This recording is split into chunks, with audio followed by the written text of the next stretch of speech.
We'd rather sell it than move it in. The moving in sale is on now at the new Lloydminster Nissan. As we get ready to move into our beautiful new building on Highway 17 South, we're moving out our incredible inventory from the big blue building on Highway 16 West.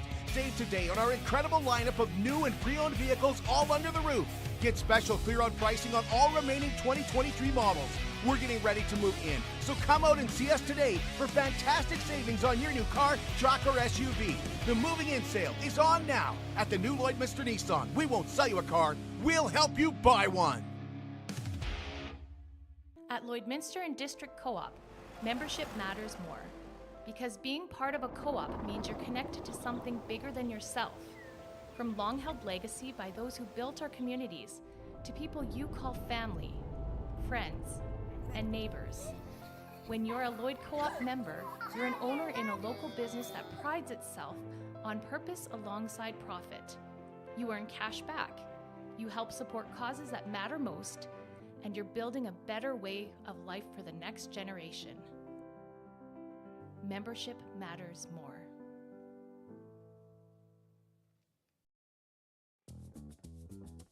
Local people. Local news and events.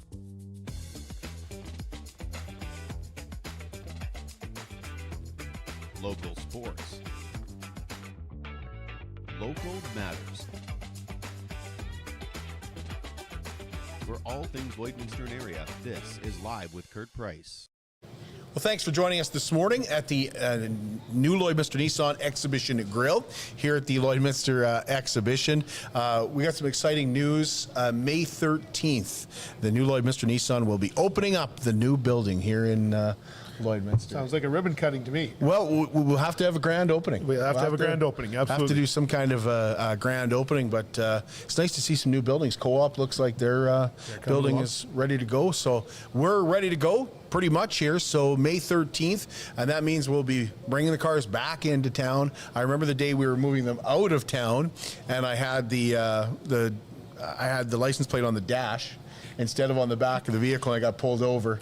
I was moving, I think, my fourth car, and officer pulled me over. And as soon as he saw the plate on the dash, he realized what was happening. But it needs to be hung on the back of the car. I don't know why there was a reason to bring 2 or 3 more cars out, but well, you know, judging by the character and being an unlicensed vehicle, that would have some concerns. Yeah, this time maybe I'll put in the back window, make sure that everybody can see it real clearly. But we are going to be moving them in, and you know what we'd rather do? Move them to your driveway. So come see us today. You can really get a good deal on 2023 Rogues and Qashqais right now at the new Lloydminster Nissan. And I know it's snowing out there right now, but when you switch over your winter tires for summer tires at the new Lloydminster Nissan, you'll just get a $25 oil change. So come see us at our temporary location until we move into Lloydminster. We'll be about half of May out in the Big Blue building on Highway 16 West. And speaking of that snow, this morning at the Inclusion Breakfast, I saw Todd Hames, and Todd's been a guest on this show talking about the carbon tax. And when he was leaving, he turned around, came back in and said, I see there's no reason to hurry to get home. That's exactly right. There's nobody going to the field today. Yeah, no reason to hurry. Mayor Gerald Aalbers is our guest this morning, and it's great to have him here as well. We haven't talked in a long time, so it's great to have you here. Thanks for giving us some time. Thanks very much, Kurt, for the invitation. It's always a pleasure to be here and answer some questions I'm sure you have for me. So when you need help recovering from a disaster, we ask you to call BioClean Disaster Services because they're local. For mold, for fire, for flood, for wind damage, you can call a local company that will not only work to restore your home or business, but will work to restore the family dynamic and get things back to where you were before the disaster as quickly as possible. BioClean Disaster Services will also keep the lines of communication open as they work to take care of your belongings and your property, and that's going to help with a lot of stress. It's not easy.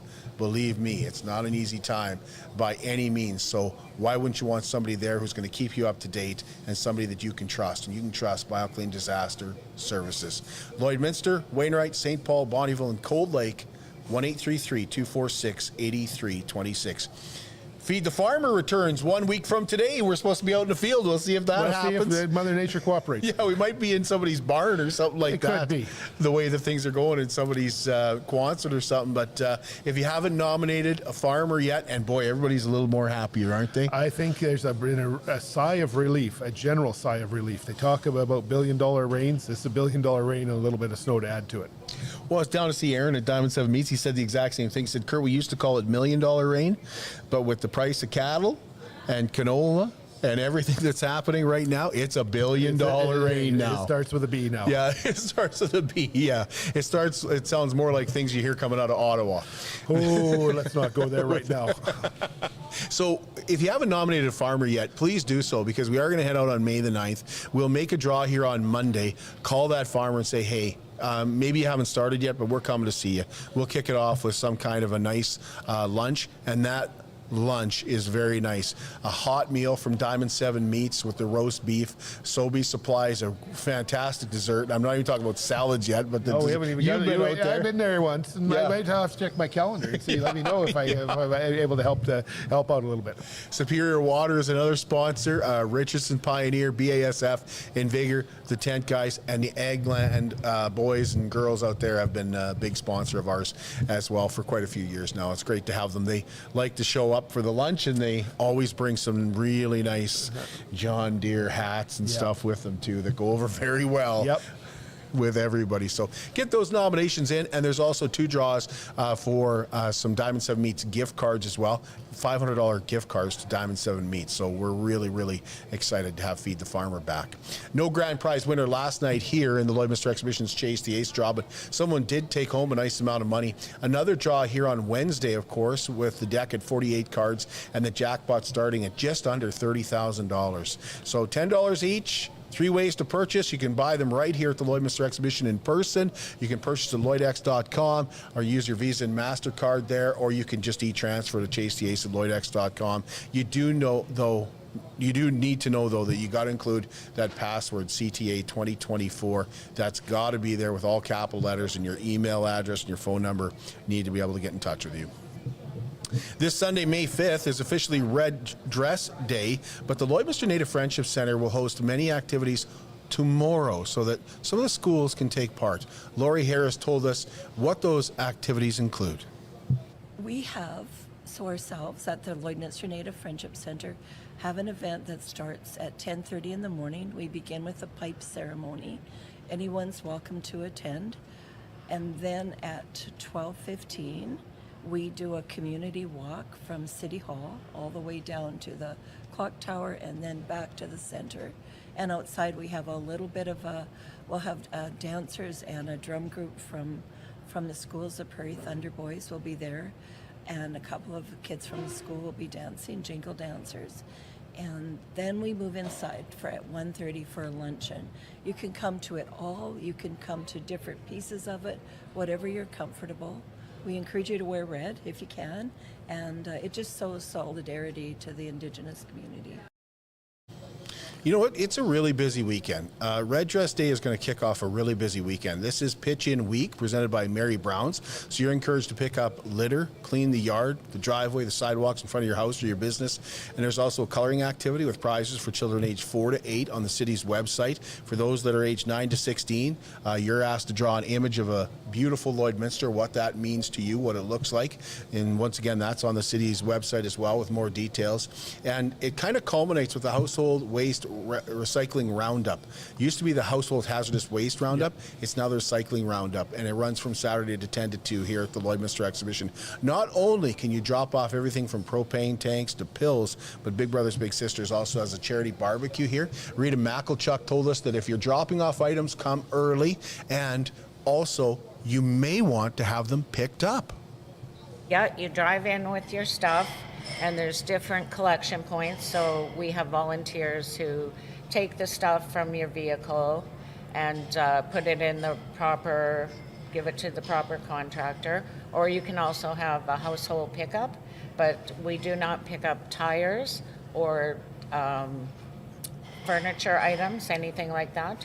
You can take them to the dump, and I believe it's free that day at the dump.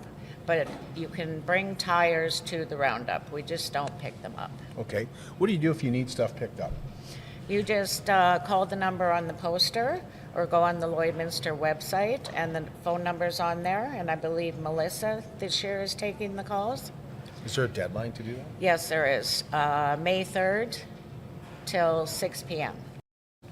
Yeah, if you're going to drop off items, get here early to the Lloydminster exhibition. Again, that runs from 10 until 2. Absolutely. It's going to be, I believe it would be on the south of the exhibition grounds. But I just want to remind people, if you've got household batteries and you've been wondering what to do with them, bring them down. Our Heritage Society Club will be here.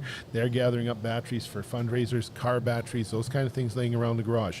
Don't think it's used oil, but maybe there's a jug of something that somebody gave you. Maybe your grandfather or your dad gave you something from the farm that said it's chemical, it's for the lawn. I don't know if it's Roundup or 2,4-D and you're not sure, bring it down. We'll dispose of it and to see that it's properly handled.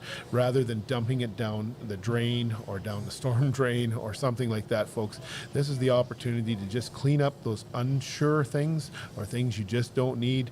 Please bring them down, especially in that liquid components, corrosive. If it's household cleaners and you think, oh, what do I do with this? Bring it down. We'll deal with it properly because we don't want it in the landfill and we definitely don't want it in the liquid system, namely the stormwater drain. You move into a house and there's somebody else's paint there? Yeah, somebody else that happens too. Yeah. That happens too. Now, I also like to say about paint, if it's paint and it's good paint, somebody else might use it. So there's reclaim. There's there's some great places to take some things like that. But if it's dried out and you shake it and it feels hard, but there's paint in there, they'll recycle it properly or send it to the proper disposal and get the cans recycled that way. But yeah, same thing. Things that we just don't want to see put in the ground at our landfill because I'll just drop it in the bottom of the gray bin and it'll just disappear. It does, but then somewhere down the lines it's going to have repercussions.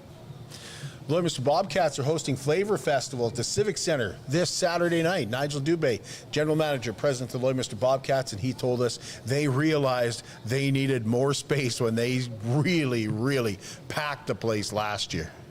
Way more vendors. We've moved the actual event over to the Civic Center on the arena floor because we learned really quick last year that we outgrew where we were, which is exciting, and to change up the theme a little bit. But a place like the Brew House here that, if you've never been here and you come to Flavor Festival, you can sample their food and drinks. And our furthest vendor on the drink side is coming from Weyburn.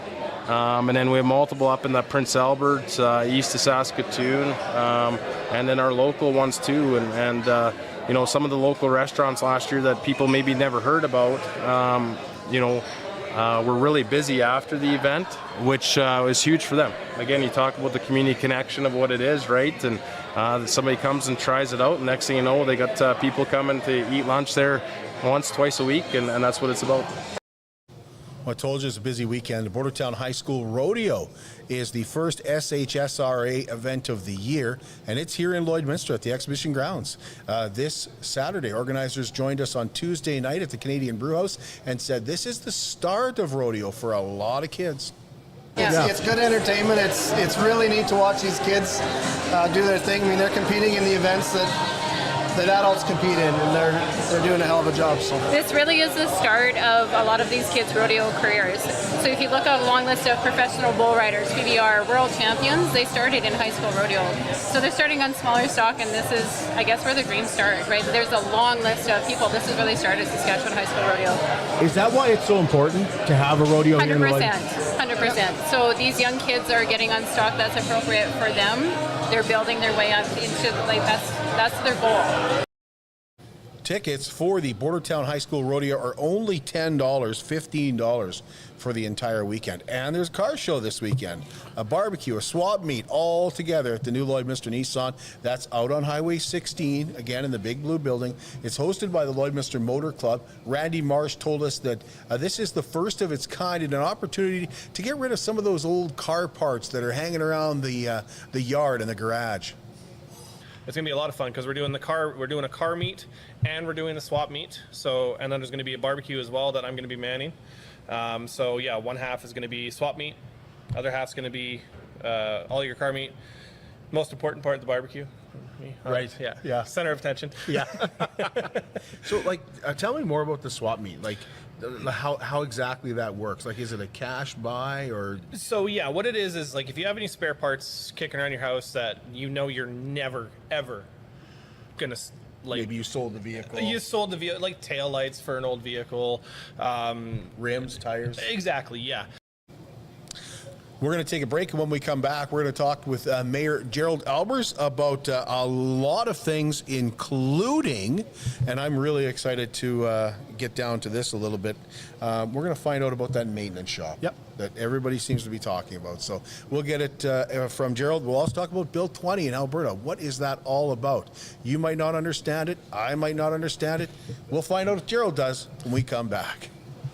The battle is on. The Alberta Hot Tub and Swim Spa Blowout Expo, May 9th to 12th. Lloyd X Grounds in the Culligan Water Building. 5 brands, over 30 models, 1 location. Fighting for your business with factory direct pricing and huge discounts. Save up to $10,000 on hot tubs, up to $25,000 on swim spas, 50% off massage chairs, plus cold plunges, saunas, and more. Easy on-site financing, best rates in the industry. The Alberta Hot Tub and Swim Spa Blowout Expo, May 9th to 12th, 10 till 7 daily. Lloyd X Grounds. Don't miss it.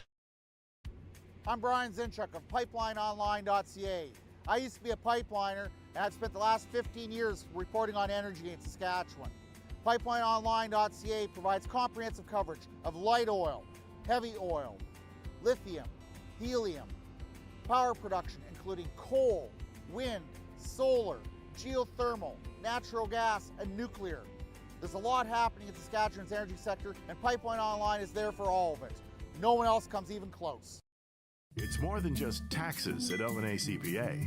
Assurance, accounting, retirement planning, estate planning, business consulting, financial consulting, farm program support, and bookkeeping. But yes, there is always taxes. The team at LNA CPA is committed to helping you achieve your best results and will be there to assist you every step of the way. LNA CPA, with offices in Provost, Vermilion, and Lloydminster.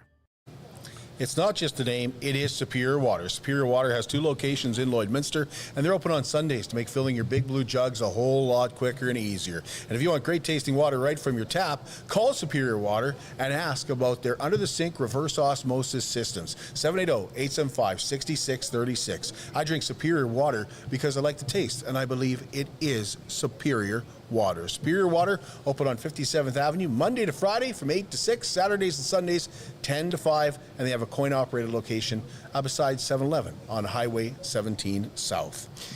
Welcome back. The mayor joins us. The mayor of Lloydminster is Gerald Aalbers, and he's gracious enough to give us some time. We try to do this once a month, but I think this is only the second time this year. Yeah, we've had a little bit of a run there in March and April.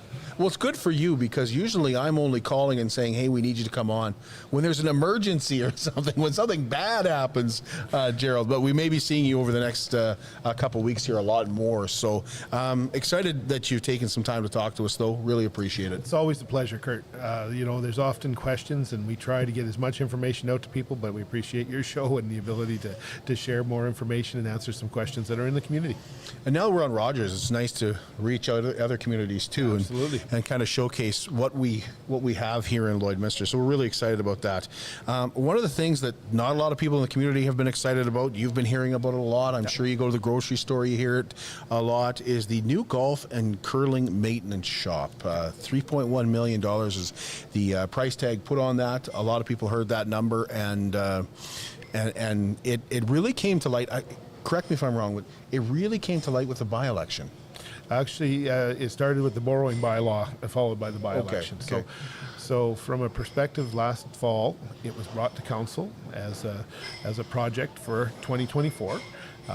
It needed, with that price tag, that was the budgeted number that was brought forward, and one of the pieces it was highlighted, but it wasn't glowing, is the word I'd use, is that we needed to borrow the $3.1 million because it wasn't a budgeted expense with income from somewhere in the city, so it would be a borrowed. So the first reading of the bylaw happened, and that stirred some interest from people saying $3.1 million, a lot of money, absolutely, and the conversation administration led into the by-election, and has followed by items coming to council.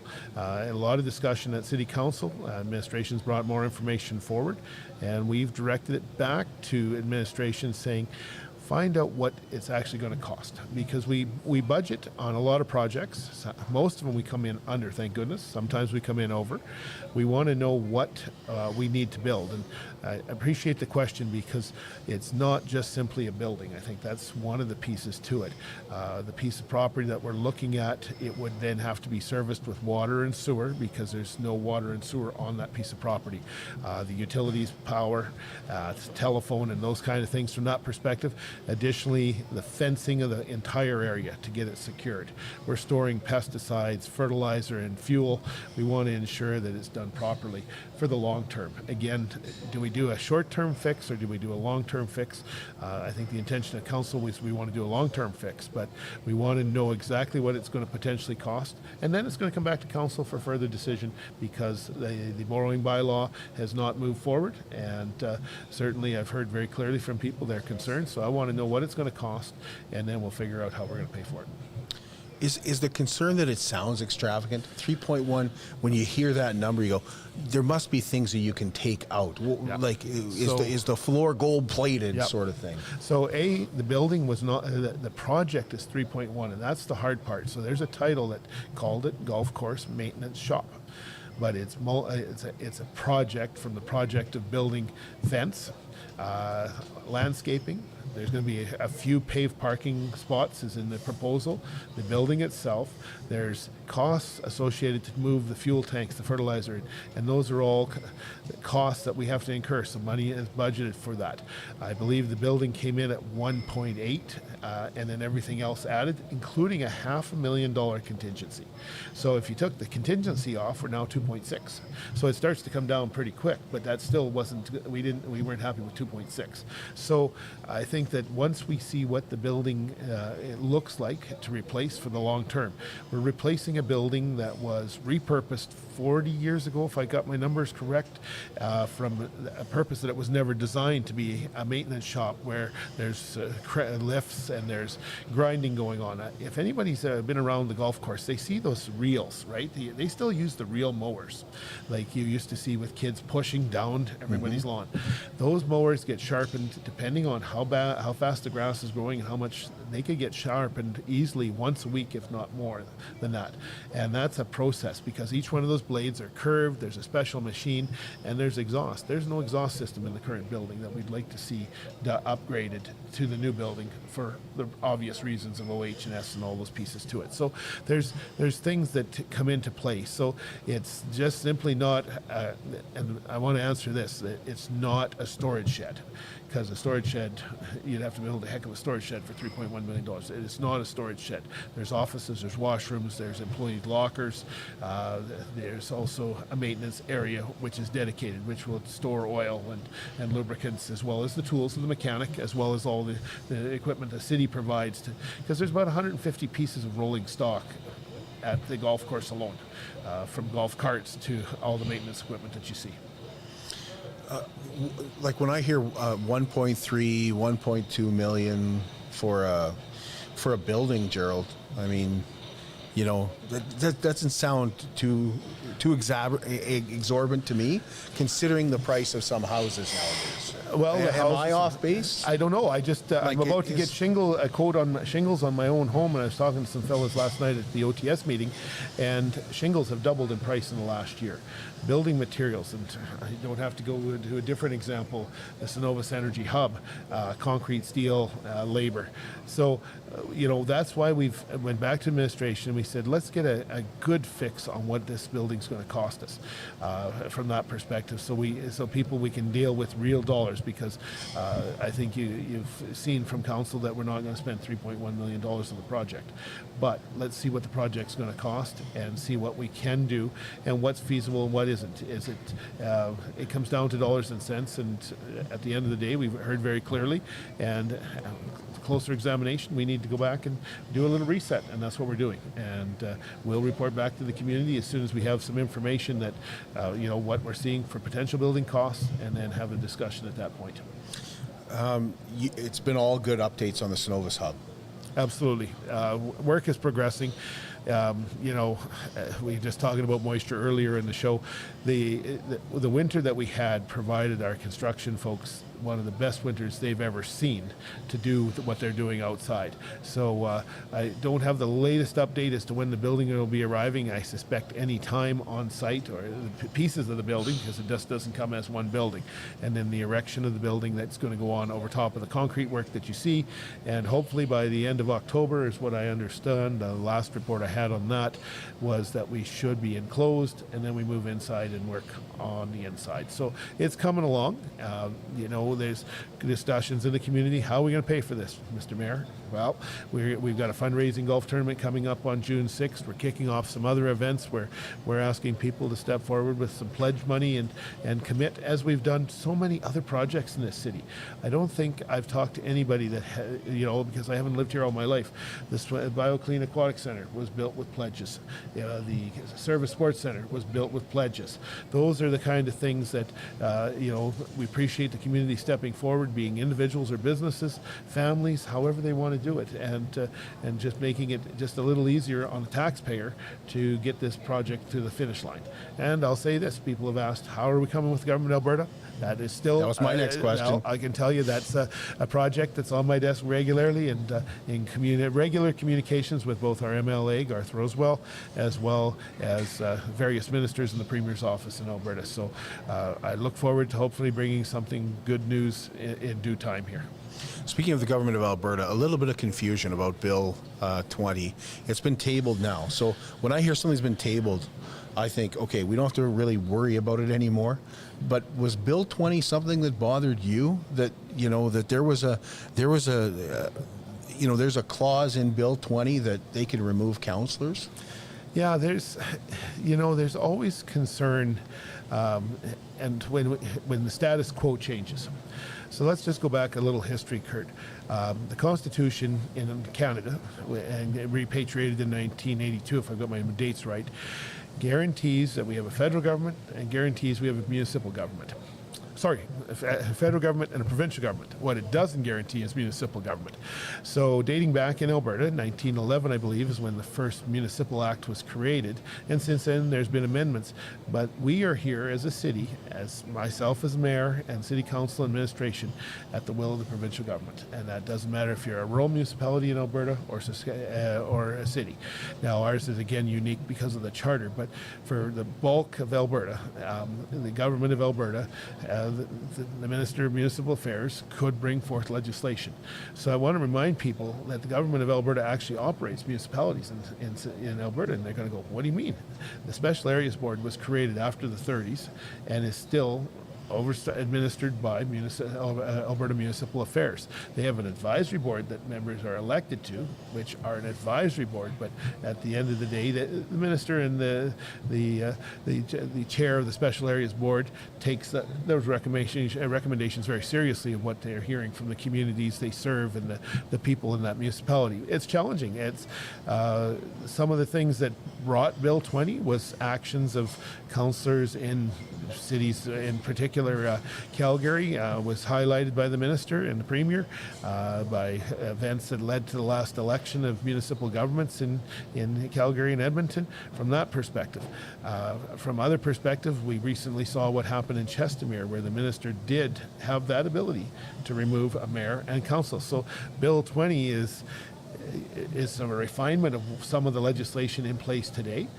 Some of the changes in Bill 20 being proposed were asked for by Alberta Munis, an organization we belong to that represents the urban municipalities in Alberta from that perspective, but not all of them. And certainly there was a lot of discussion about a lot of different things. Well, this came up because, correct me if I'm wrong, I may be wrong here, but the federal government giving some money for housing to the city of Calgary, and the province saying, wait a second, you need to come through us first. So yeah, that's a slightly different bill, if I'm correct. That's different, okay. That's Bill 18. This is where I thought it all started, though. No, so we've seen priorities, and of course, as the keeper of the public purse at the local level, as some people like to refer to me as, we collect about 10 cents of every tax dollar that you pay. Out of all the taxes you pay, a city or a municipality is lucky if they get 10 cents of the total tax bill. And for many of us, we don't know what our total tax bill is. You see your income tax, many people have just filed that. But what did you pay in all the other taxes and fees to the federal government? What did you pay to the provincial government other than on your personal income tax line? Again, there's gas tax and there's other taxes and fees. So at the end of the day, we get 10% of that. So it's the bigger chunks of money available, and that's demonstrated, and the ability to run deficit budgets are at the provincial and federal level. So that's where the big dollars are. So when they move to that political level of provincial and federal, there's a lot more at stake from that perspective. One of the challenges is that sometimes the federal government doesn't see eye to eye with the provincial government. And I don't think we have to go far in this show to talk about it. We've talked about it before, and hopefully talk about it again. So that creates the first little rub, as they say. And then that rub only gets bigger when the federal government says, well, we're going to dictate to the province that if we put in 33%, they've got to put in 33%, and the municipality gets to put in 33%. And the province pushes back and says, maybe we don't want to put 33% in, or whatever that number is, 50, 40, 10, whatever the split is. So the federal government said, well, hey, it's our money, and we're going to just go to the municipalities. And the province said, well, because that money you're giving them isn't in the best interest of Albertans, is the phrase that I've heard from the provincial government, we believe it needs to be here or there, and things like that. And this, when you have disconnect at the kitchen table in a family, you have issues. This is the much bigger family. I sort of say the grandparents, the parents, and the adopted children, as we some days in the municipal world we could call ourselves. It's really challenging. And what we want to do as municipal leaders, I think I can say this on behalf of council, we want to just make improvements to our community. Yes, they cost money, but if you're going to give us a grant money, great, that would help with these projects. I can use the wastewater treatment plant. We would not have the wastewater treatment plant built if it wasn't for the cooperation of the federal to provincial governments and all the funding streams we tapped to get there, because we couldn't afford to borrow the $81.5 million ourselves. It just wasn't going to work. And Cenovus Energy Hub is the same thing. We've got 2 out of the 3 partners in on that. So those are where we see benefits to our community. Now, with housing, talking to some of the other mayors, there's been challenges because not everybody's been approved. And they've picked and they've done some picking and choosing, and that's tough because it's like a lottery. That's the way some of the mayors and I discuss it. Who's up for the lottery? And it's frustrating because somebody else needed a wastewater treatment plant. We were lucky enough to get one. Thank you very much to our MLAs, the cabinet ministers, and the federal government for coming through. But I feel for my other fellow mayors and their communities because they're in the same boat. They may not have gotten threatened like we did by Environment Canada at the point we were at, but they want to do the right thing. Their capacity, if you're over capacity, then you're really in trouble, and that's growth brings on capacity challenges. So this is a really interesting onion as we peel it apart, I guess to say, because there's some, and I don't know who's going to solve the problem, because we have to, if we're going to go forward in Lloydminster, working with the governments of Alberta, Saskatchewan, and Canada, we all have to go in the same direction, and when they're not going in the same direction, we lose. Well, is the other issue, we're going to give you some money, but you have to do with it what we tell you to do with it? That's part of it. So one of the challenges that the federal government is instituted is they're very restrictive, I guess is the word I'll use, that they determine the conditions of what's happening. And, maybe we need more duplexes. Maybe we need more fourplexes. Maybe we need some apartment buildings. But if they say it's all got to be apartment or townhouses, that isn't the best interest either. So hopefully working with the local municipality and the province and what information we can bring forward, we can come up with the best solution. But to throw up X number of apartments, is that the answer to Lloydminster's housing crisis? Because once you're in an apartment, if there's no houses to buy, you're never going to leave the apartment. So it is a challenge. Let's take a break. When we come back, we're going to talk about construction downtown. And I want to ask you about the Regional Emergency Management Collective as well. That's got some interest peaked in with me on what that exactly means. We'll find out when we come back here to the new Lloydminster Nissan Exhibition Grill. At Jason Arden & Associates Cooperators, we're proud to be a top-rated local insurance company that offers flexible solutions and expert advice for all your insurance and investment needs. We'll work with you to tailor your insurance specific to your needs, and we offer investment advice that always puts you first. At Cooperators, one of our core values is to give back to the communities that we live in. Thanks to the support of our clients in Lloydminster and area, in 2023, Jason Arden and Associates has donated $40,000 to local nonprofits, charities, students, athletes, and other special events. How does your insurance company support our community? How can you help support the oil and gas industry and jobs in Western Canada? The answer is closer than you think. Sell your scrap metals to PWM Steel. PWM sells scrap iron to Evraz, located in Regina. Evraz's #1 customer is the energy sector, building pipes and plates for the oil and gas industry. PWM Steel is your locally owned metal recycler and steel service center in the area. Plus, they're a strong supporter of the community. PWM Steel, your top steel supplier for Alberta and Saskatchewan for 40 years. At Diamond 7 Meats, we work with local farm families to provide a high-quality product and a great selection for you. Try our mouth-watering smokies, pulled pork, roast beef, and more, made pure and natural with no additives or fillers. We offer custom processing, and our experienced team works for you to provide a selection of sausage, burgers, and jerkies made to your specifications. Take your grilling to the next level with a Yoder smoker. Complete the grilling experience with Canadian-made, award-winning line of House of Q barbecue sauces. We're locally owned and operated, and we look forward to seeing you today. Well, we ended the first part of our discussion talking about housing. Well, Wellings of Lloydminster is now offering 1 or 2 bedroom gorgeous villas for those that are 55 and over. If you haven't taken a tour yet, you should. They're gorgeous 1-story villas. They're tax and maintenance free, and they're perfect for those that are looking for more freedom. Freedom to go on a trip and not worry about the big house back in Lloydminster. You're still looking for your independence, though. You can have a pet. You have room to have company over. You can even get to know your neighbors with a nice centerpiece clubhouse that they're going to start construction on here right away. Big picture windows, beautiful appliances, nice backsplashes, high ceilings, walk-in showers, and that in-floor heating. You're going to notice it right away. That's awesome. I've been there for a tour. It took me a little bit to go, is that the sun on my feet or is that? No, call Darlene and walk through a villa.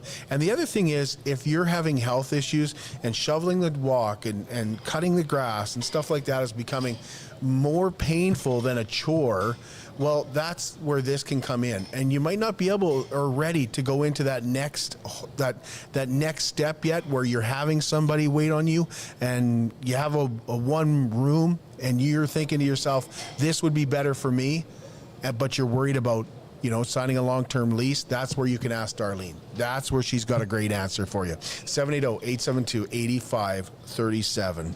So we're back at the Lloydminster exhibition with Mayor Gerald Aalbers. And we just had an interesting conversation kind of off while we were on commercial break. I want to ask you about it because it's really piqued my interest now. When I was interviewing Aaron Buckingham at the Border City Connects hockey game, he told me that he wasn't planning on running again for council even if he hadn't become fire chief. And I was surprised by that because I know Aaron loves to serve his community. Maybe you don't agree with everything that Aaron has done as a councillor or did as a councillor, but I know that he took it very, very seriously. But he said, I wasn't planning on running again, and that surprised me. So I asked him why, and he said, it's becoming too personal.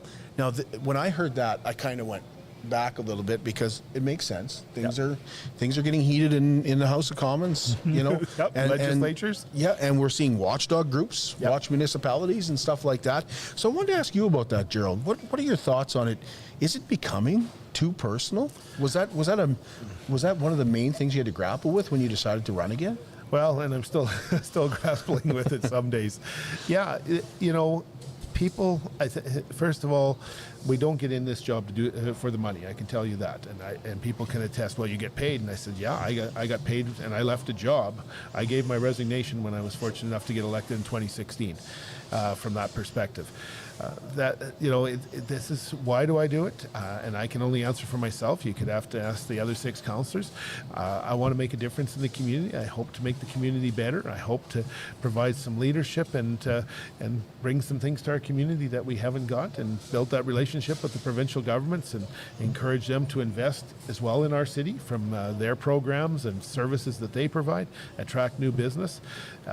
It's a really rewarding job, but it's also a very frustrating job because often get insults. That's not uncommon, and in person or social media? Both. So it's that perspective.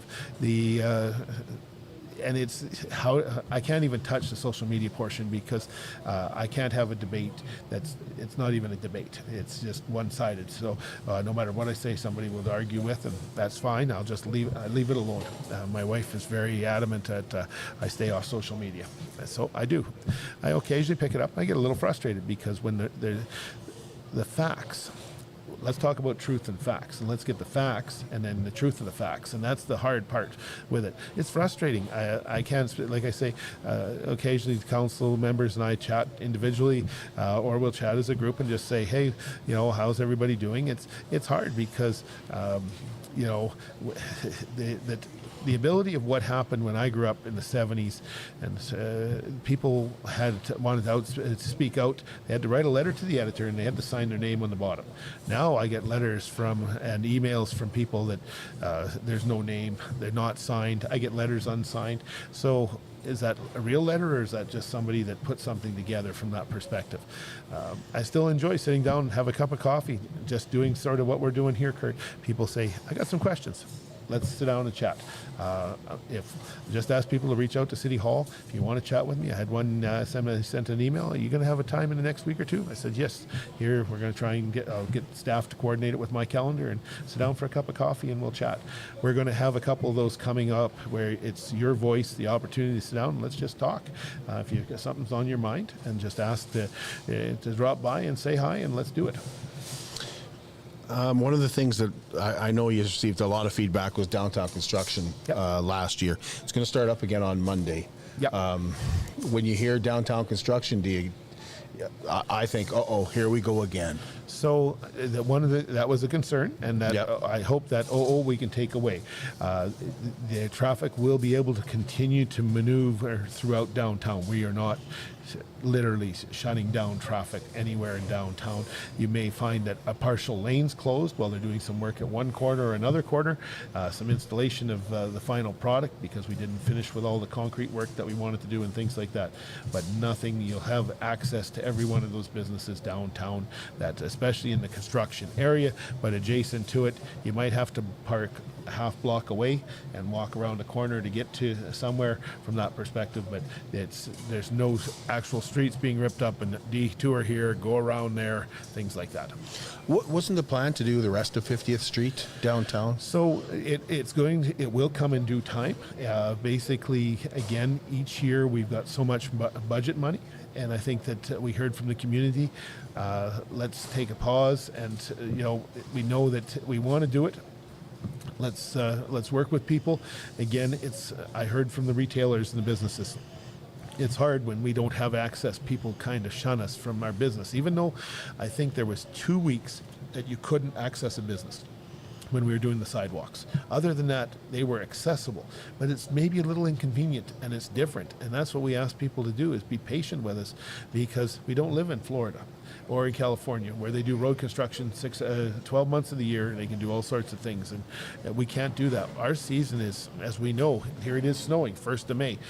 We know asphalt plants are going to fire up sooner or later. They got to wait till the frost is out completely in their gravel piles and things like that. So we ask for patience. We ask people to continue to support those local businesses, because they've got bills to pay too, staff to pay, taxes to pay, and other pieces. So we're going to get to more downtown. That'll be a future council. That'll go to budget likely in November. It'll likely show up in late October of 2024 this year.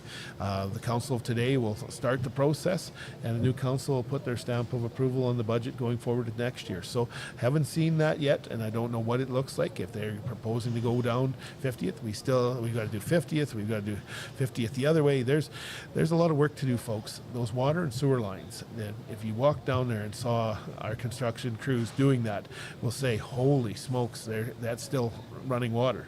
And you got that in every community in Canada. You've got it in the smaller communities, you've got it in larger cities like Edmonton, and communities like ourselves. Those lines need to be replaced, and there's no simple solution to replace that 60-year-old stuff without taking it out of the ground. The question that I get a lot emailed to me, and I'm sure you do as well, is what's happening with our airport operator now that WestJet has gone. So the airport still functions as an airport each and every day. We're still landing air ambulances. We occasionally get an F-18 from Canadian Forces Cold Lake needing to fuel up because he's down here and his tank's running a little low. We have commercial planes coming in, bringing in charters for various businesses and groups, as well as private planes. So the airport's continuing to function just the way it is, and we don't have security there because we don't have scheduled service right now as you used to walk through the airport security portion of it. We are just in the processes of updating our master plan for the airport and putting some information together. So and that was fun, and this is being funded now by the Government of Alberta. Thank you very much to the Government of Alberta for the grant of about $114,000 to help just update. What we heard when we met with WestJet, we had the pleasure of meeting with them in person. Maybe it's not as pleasurable as I'd hoped, but they gave us the opportunity. We presented a very informative package. They said, you might want to add this and that. Even though it didn't change their mind, they gave us a few tips and we said, okay, thank you very much, because those are the kind of things that airlines, and be it small, big, whatever size you're looking at, are looking for, because they've got to do a business plan and those kind of things. So we're updating our business plan and what we see in the numbers and all sorts of market information and updating the airport so we can go to those carriers and say, here we go. And we've had some conversations, but people are saying, well, don't wait too long. And I can tell you, I'd love to do it tomorrow, but we can't do it tomorrow or next day. But as soon as we can get into some serious negotiations and provide some good information, we hope to be able to announce in the community in 2024 would be my goal, that we've secured a permanent scheduled carrier to provide air service to Lloydminster. And again, I've had this conversation and I encourage people, there is more information coming out. The city's going to be having a number of open houses. So if you want to fly, if you have flown, or you want to fly somebody here, we encourage you to come to those workshops and share some information with us. Where do people come from that are coming to Lloyd, or where do they want to go to? I know Calgary's been our only choice. What about Edmonton, Saskatoon? Is that something that's viable? Because we are right between Edmonton and Saskatoon. Calgary's a hub for WestJet and whatever's left of Air Canada in Calgary. So there's many different pieces that we need to ask that question and trying to find, and the air carrier will try and find the most viable route because they want to succeed too. Nobody comes to Lloydminster as any business to come to fail. They want to succeed. So that's the information we can share with them and hopefully come up with a great solution at the end of the day. Can you tell us if you've been approached by air carriers? We have had conversations. They've asked for more information? We have been approached by air carriers and asked for more information. So again, this is a negotiation thing as well. And people, well, who's in there? Who's not? That is no different than if you were trying to buy a business from somebody. Do you want everybody? Some of the business we do at the city isn't always, we can say, this is who we're entering into negotiations with. So it will be negotiated, but we've had interest, and that's great. I've had business people reach out and say, have you talked to so-and-so? And I'm saying, thank you. I'm going to connect them to somebody at City Hall and get that involved. So appreciate it. If you've got some leads, feel free to reach out to me or to our economic development team, the city manager, anybody at the city will get that information to the right people on that committee to ensure that those conversations occur. And hey, if there's negotiations, that's even better. And at the end of the day, something is finalized and we're moving forward. Can you tell us what businesses are going in the old Canadian Tire building? I can't, and I wish I could. I tried. He did. I know that as appreciate that great question, and I'm sure there's going to be 1,000,001 answers. I don't know, and that's the honest to goodness truth. I know that planning is expecting development permits. They had negotiations with the property developer, I believe, and there were some things. So there's multiple stages to this. I would think the property developer might want to get their lease signed with a potential customer and then come for development permit, however they work that in that order. So stay tuned, folks. We're we're excited. It's great to see that there was interest in a building, because it wasn't a small building, and a lot of discussion about indoor go-kart track, and I won't even start the list that I heard about. But no, it's not an indoor go-kart track as far as I know, Kurt. So you and I will have to continue to just do the show this way without a headset and driving around and you running me off the road. Wouldn't that be fun? There's a lot of people that would sign up for that, actually. I'm sure there would be. The Regional Emergency Management Collective to enhance community resilience. What do I want to ask about that?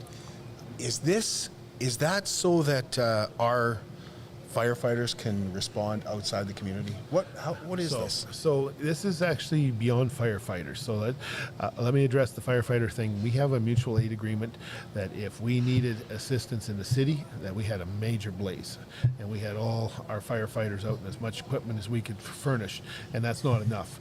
We have mutual aid agreements with neighboring municipalities to come to our aid, and we pay them for it, and vice versa. If Britannia had a fire, or Legacy had a fire, or Vermilion River, and they asked us to come, we would provide equipment as best as we can, and that's as best as they can. So if Britannia was fighting fire and we had a fire and they said no, we can't, that's understandable. So that's mutual aid. When we move to the EM, the emergency measures and management, it's so important that when an emergency strikes, it often involves so many key people, and I'll think about Fort McMurray's fire. There was firefighters fighting fire at Fort McMurray and police officers trying to make sure people were safe, and their houses were burning down, right? When those people get involved, they're all in. And one of the challenges is having the resources to pull together. And what the intention of the collective was, we're stronger together than we are individual. So as the city, we've got some resources. We've got a lot of great resources. We've actually sent our resources to other places when there's been emergencies. But in the same token, God bless that we don't have an emergency that we have to call on friends and neighbors. But we've been to Fort Mac. We've been to Slave Lake. There's different times at different places. But now, our neighbors can say, hey, there's an emergency. A tornado goes through one of the RMs or two of the RMs, passes right through. You've got families that are displaced. You've got injured people. You've got trying to get infrastructure back on the ground. Now there's an organization that will come together and support those two rural municipalities or our city. If, like I say, there's just so many, anything that relates that's the unnormal, right? A major explosion somewhere, a train derailment, and it affects people. That now we have resources that we can draw on locally without, we'll call the province too, but working together. And I think it was talking to some of the smaller municipalities, they looked to us saying, you have more resources. We'd love to be able to draw on their resources. And we said, hey, perfect, but we'd also like to draw on your resources. And we've entered this collective, and it's really going to be quarterbacked at the City of Lloyd, which I think I'm very proud to say that we have those resources, but working with others to ensure that everybody has the same kind of resources.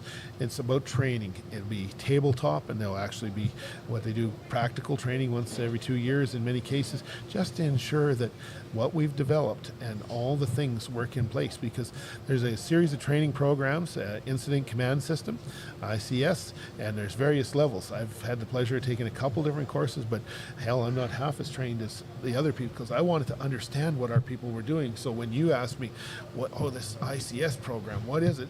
This Incident Command System literally lays out a model to put into place. Doesn't matter the emergency. That's what's so incredible. They literally they're trained, but the manual just comes out and says, and from supply to dealing with the emergency, the aftermath. Who cleans up the aftermath and who helps the survivors and those things. So those are the pieces that the collective brings together for the betterment of our area, because Lloyd we're stronger together, and we're stronger as a group if we need to pull our resources together.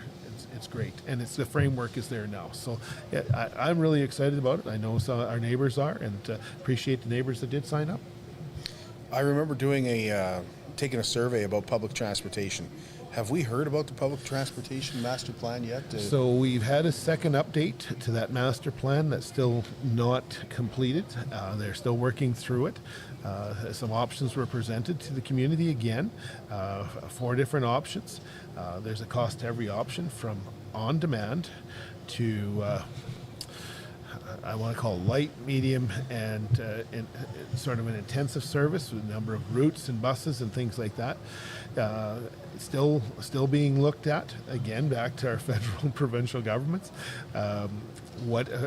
Before we act on anything, we want to know what kind of support we're going to get. We've seen a lot of federal money go into buses. But that's just the purchase. So the operations and maintenance is on the taxpayer of Lloydminster, or would be. In other cases, we've seen even more emphasis put on EV buses and hybrid and different things like that, and going, okay, and still wanting to make sure before we invest in any kind of infrastructure, and buses would be infrastructure, we know what we can buy, what kind of longevity, the value, and what kind of grant money. So there's a lot more water to go under the bridge yet. And at the end of the day, we need the community to fully understand that we're hearing from business, we're hearing from individuals that they believe public transit is required. We're at a point that we've reached the size, but it also is going to come with a cost, because there's nowhere in the world that public transit pays for itself. And so it is taxpayer supported. Thanks, Gerald. Unless there's anything else you wanted to discuss? No, I think we covered off a lot of things today, Kurt. Thanks very much. I think that, I encourage people, if you have the opportunity, if you're wondering what went on at City Council, just remind you that it is live streamed, and it's also available to watch after. You don't have to catch the 1:30 meeting on a Monday afternoon from that perspective. Again, we talked about council. We're here to serve the people. We don't have all the answers. If you have a question, please ask a councillor and myself. Reach out by email. Our emails are all on the city website. Stop us on the street and just realize that we might be headed somewhere else to another appointment or an engagement. But our council members want to answer people's questions, and we may not have the answer when we get into some of the technical stuff. We may have to go back to administration and get the latest up to date, because there's work being done each and every day. We meet 3 times a month, basically, unless it's summer, and we do a lot of reading, get a lot of information sent to us, but we may not have that instant fact right on the top. I try really hard, but my computer's only so good and the hard drive, so I get a little older all the time. Well, we'll have to talk next time we chat about parties getting involved in municipality elections. That's as this starts to evolve, because it's going to be interesting. Democracy, we see it we call it democracy, and it works at the federal and provincial level, but is that what we want? Is 7 people elected that all believe in exactly the same thing? Could happen. It could happen. Is that going to lead to good debate? Who leads that party locally?